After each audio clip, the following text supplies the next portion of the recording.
మీరు ఆలోచించి చెప్పండి, దీన్ని గైడెన్స్ అంటారా ఇంకేమంటారో చెప్పండి. నడిపింపేనా ఇది? నడిపింపేనా? ఏం చేయొచ్చో చెప్పడం, ఏం చేయకూడదో చెప్పడం, చేయకూడనిది చేస్తే ఏమవుతుందో చెప్పడం, దీని పేరు గైడెన్స్ కాకపోతే ఇంకేమిటి?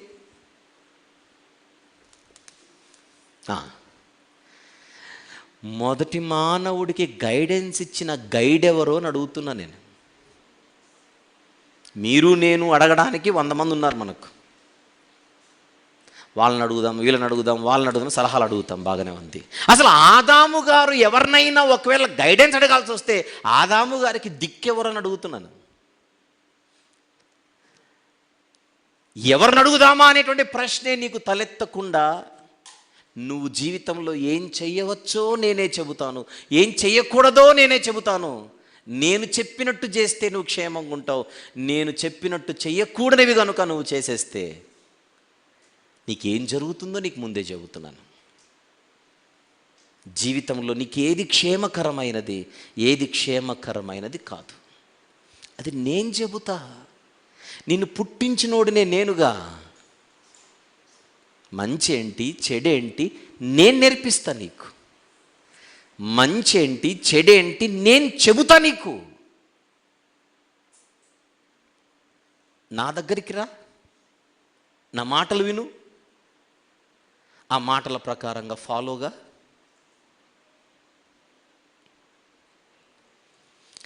ఆ మొదటి 2 పేజీల్లోనే నడిపించే దేవుడు కనపడుతున్నాడు చూడండి. అక్కడ ఈయన సృష్టించిన దేవుడు మాత్రమే కాదు, ఎవరు? నడిపించే దేవుడు. Number 2 on the screen. ఏది మంచో ఏది చెడో చెప్పువాడు. He tells us what is good and what is bad.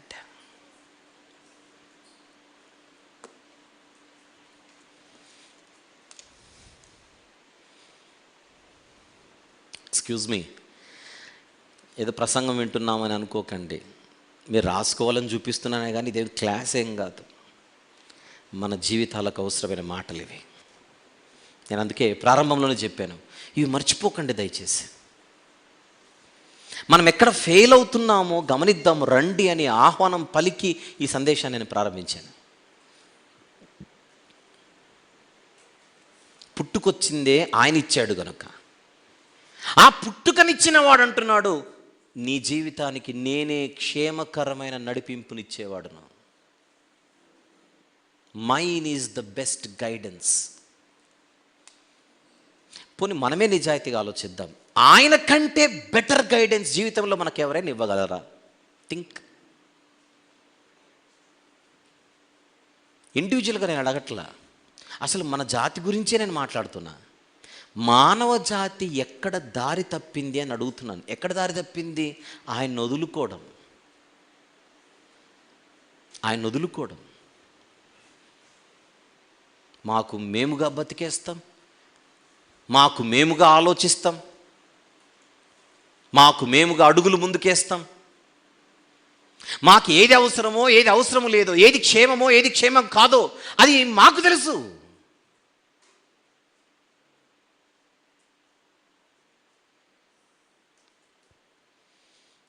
మీకు మీరుగా పండు తెంపారు, మీకు మీరుగా మీరు తినేశారు, సాధించిందేముంది?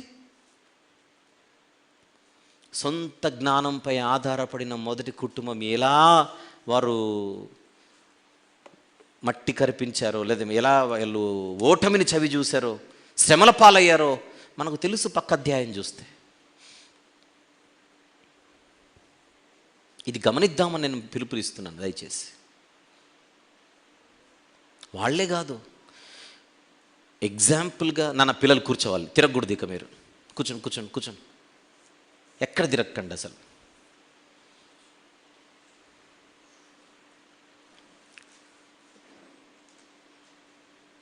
ఎక్కడున్నాం? గైడెన్స్. ఆ పాయింట్ మిస్ అయింది ఇందాక. అక్కడే కూర్చోపెట్టుకో తమ్ముడు, అక్కడే కూర్చోపెట్టుకో బాబుని. Right, sit there. Sunday school teachers దయచేసి ఏమనుకోకుండా వాళ్ళకి స్ట్రిక్ట్గా చెప్పండి, ఇక్కడికి వచ్చిన తర్వాత తిరగకూడదు ఎవరు కూడా. ఎక్కడున్న వాళ్ళు అక్కడే కూర్చోవాలి అంతే. రైట్.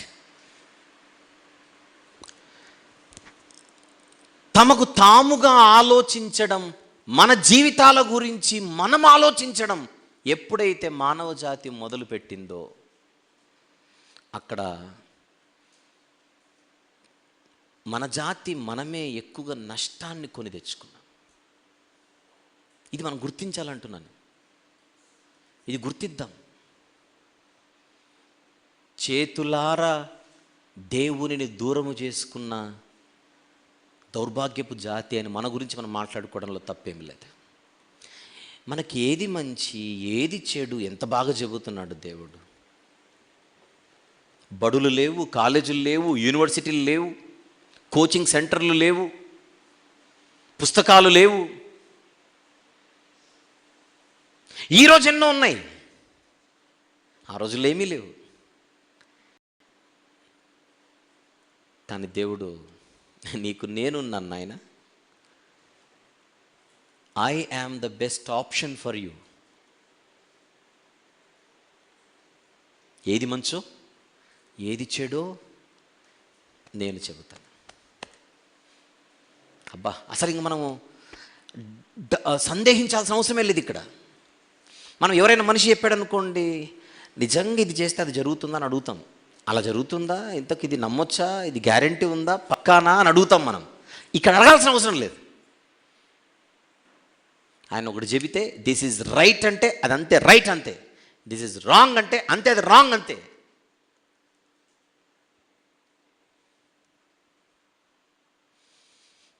నంబర్ 3, అదే రెండవ అధ్యాయంలో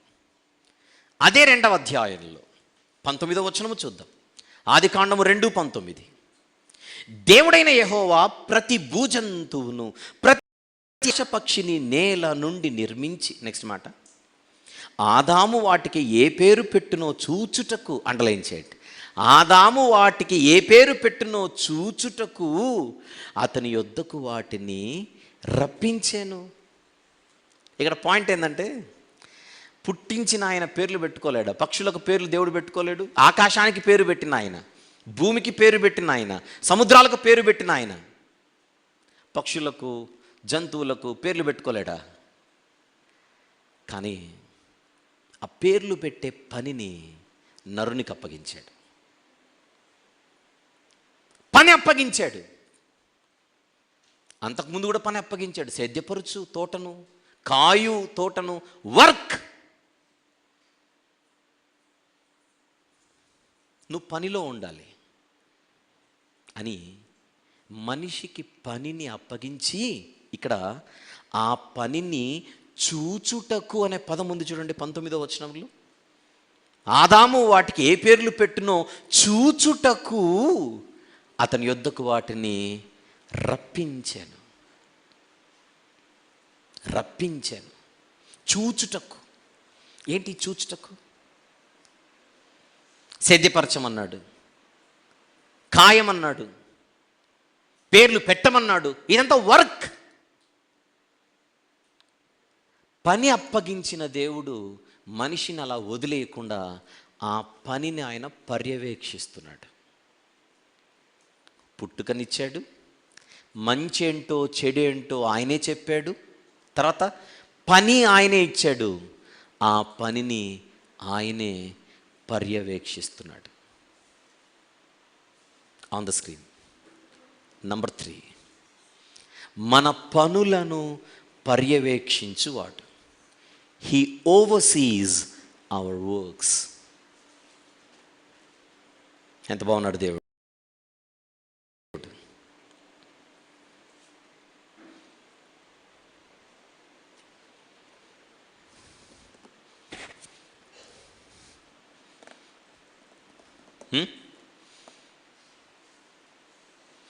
పనిలో మంచి జరిగితే శబాష్ అంటాడు, పనిలో తప్పు జరిగితే ఏం చేసావు అని అడుగుతాడు. అమ్మా, నీవు చేసిన పని ఏమిటి అన్నాడా? 3వ అధ్యాయంలో 13వ వచనం. అప్పుడు దేవుడైన యెహోవా స్త్రీతో, నీవు చేసినది ఏమిటి?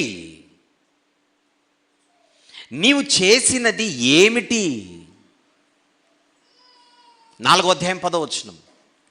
4వ అధ్యాయము 10వ వచనం. అప్పుడు ఆయన చదవండి, కయీనుతో, నీవు చేసిన పని ఏమిటి చెప్పండి. మానవుల పనులను ఆయన చూస్తున్నాడా లేదా మీరు చెప్పాలి. 3వ అధ్యాయం 11వ వచనం. నీవు తినకూడదని నేను నీకు ఆజ్ఞాపించిన వృక్ష ఫలములు తింటివా? పని చేయొద్దు అని చెప్పిన పనిని చేసావా? ఎంత బాధ్యత గల దేవుడు మనకు కనపడుతున్నాడు మీరు చూడమని నేను కోరుతున్నాను. చెప్పండి, ఆ 2-3 అధ్యాయాలు చదివితేనే ఒక మంచి దేవుడు, ఒక గొప్ప దేవుడు, ఒక బాధ్యత కలిగిన దేవుడు, పట్టించుకునే దేవుడు, లక్ష్యము చేసే దేవుడు, దృష్టించే దేవుడు, కాచే దేవుడు, కేర్ టేకింగ్ గాడ్ కనబడట్లా?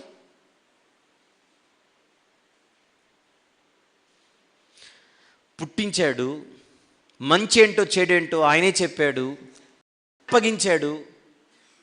ఆ పనిని ఏం చేస్తున్నాడు ఆయన? పర్యవేక్షిస్తున్నాడు. ఏంటి, ఈ దేవుణ్ణి వదులుకుంది మానవ జాతి, ఈ దేవుణ్ణి నా వదులుకుంటున్నది మానవ జాతి ఈ రోజుకి. ఎస్,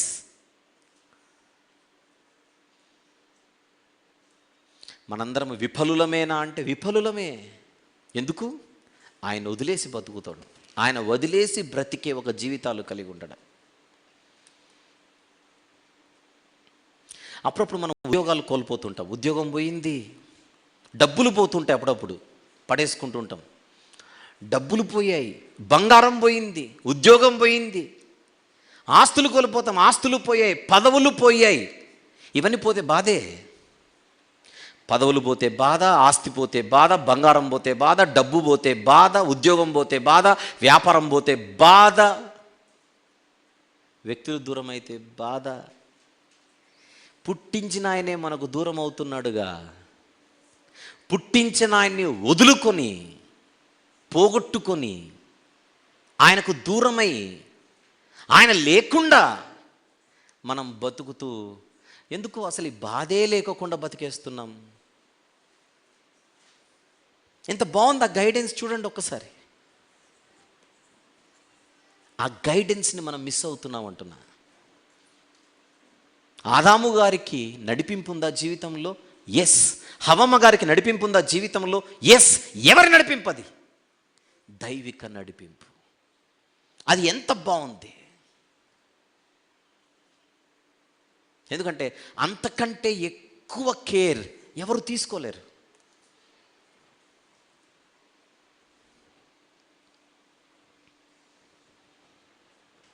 నరుడు ఒంటరిగా ఉండుట మంచిది కాదు. పుట్టించిన ఆయనే తాను ఎవరినైతే పుట్టించాడో ఆ మనిషి గురించి చెబుతున్నమాట. నువ్వు ఒంటరి ఉండడం నీకు మంచిది కాదు. ఆయన ఏమని అడిగాడా ఆదాము గారు? ప్రభువా, నేను ఒంటరి ఉండడం మంచిది కాదు. అంత బుర్ర లేదు. ఆయన చెప్పాల్సిందే. మనిషి నీకేది మంచో ఏది మంచిది కాదో నేను చెబుతానురా. నేను ఉండేది దేనికి? నేనున్నానుగా.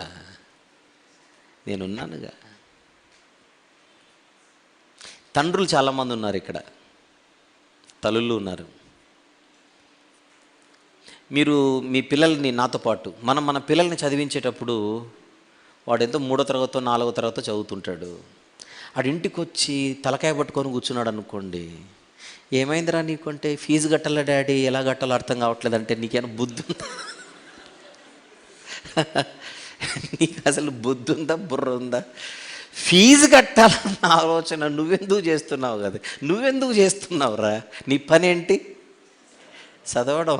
అది చేయి, అంతే. ఓవర్ యాక్షన్ చేయకు. అది నా పని. నేను ఉండేది దేనికి?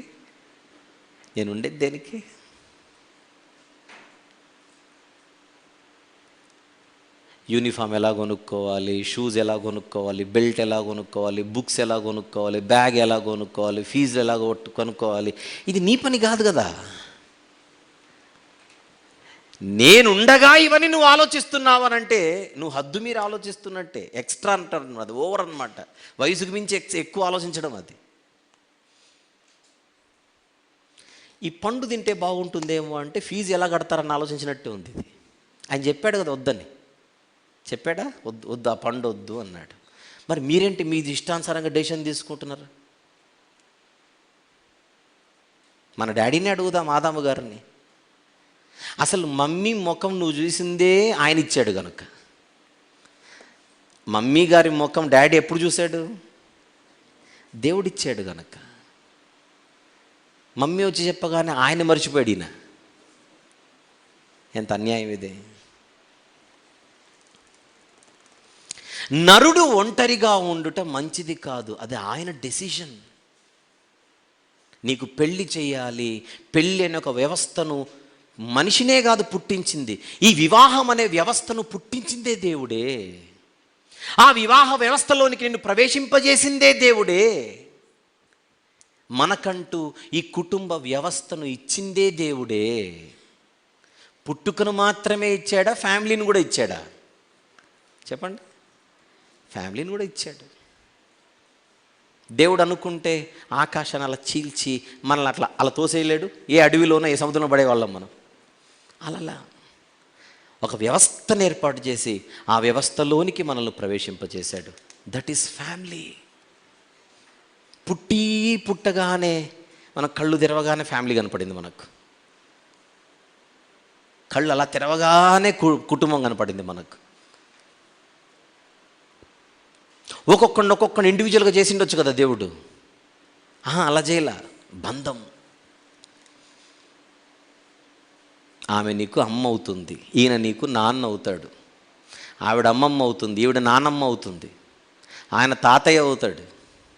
వీళ్ళు అక్కలు, అన్నలు, తమ్ముళ్ళు. ఏంటి ఈ అందమైన కుటుంబ వ్యవస్థ? బంధం. Number 4 on the screen. మనకు ఒక కుటుంబ వ్యవస్థను ఇచ్చిన వాడే దేవుడు. He is the one who has given us this family system.